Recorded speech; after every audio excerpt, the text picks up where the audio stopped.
Hello everyone. We want to draw attention today about this X6 service. We had the car in for a general service, and what caught our attention was that the car has reached now about 60,000 miles, and when we have removed the filter to replace them, we've noticed that the air filter was built in March 2016. It looks quite bad and never been replaced.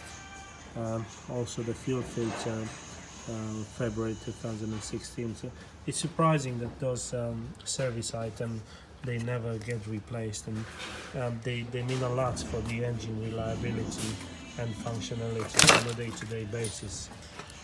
We do strongly advise those items to be replaced at every service. It's a low cost, but it does make a big difference. Thanks for watching.